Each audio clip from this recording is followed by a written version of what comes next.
Scotland has a rich heritage in preaching.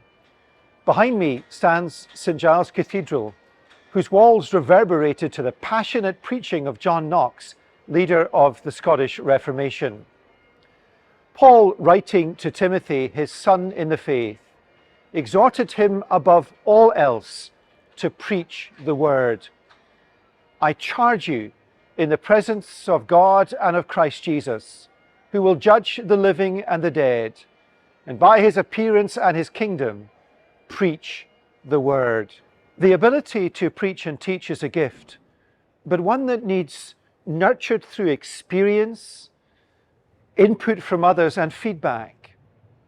The primary responsibility for that rests with the training church, in partnership with external training providers.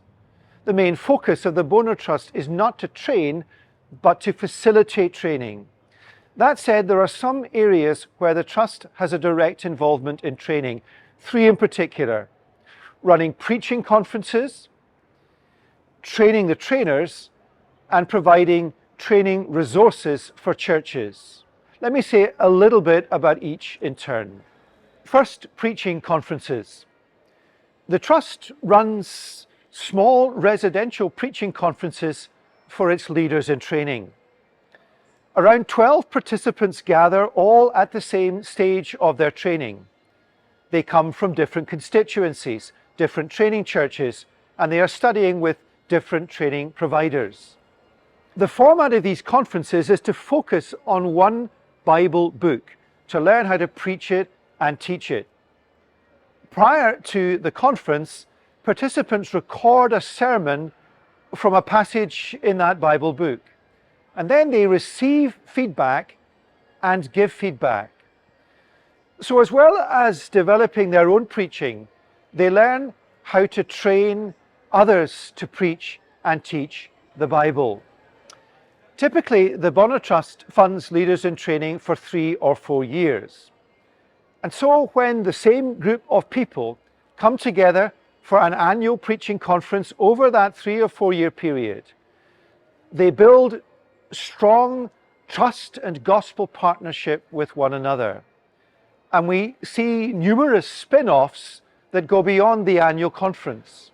One of our real prayers is that after the formal training is finished, these groups will still continue to meet together.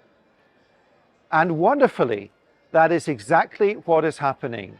The groups that have finished their formal training continue to meet, continue to work together on their preaching, continue to equip and encourage one another in training others to preach and teach the Bible. And therefore an ecosystem grows so that more and more people are equipped to preach and teach. Second, training the trainers. For the work of training gospel workers to grow, more and more people need to be equipped and encouraged to train others. Like church planters who go on to plant more churches, those who are trained go on to train others. And thus an ecosystem of training and planting begins to develop across Scotland. Now this work is still at an embryonic stage, but it is beginning, it is happening. For example, churches, those involved in training in churches, coming together to work on best practice for training, to encourage one another, to learn from one another, and to foster gospel partnership. And as this develops in Scotland, this ecosystem for training, the Bonar Trust wants to do all that it can to facilitate this dynamic. And thirdly, training resources for churches.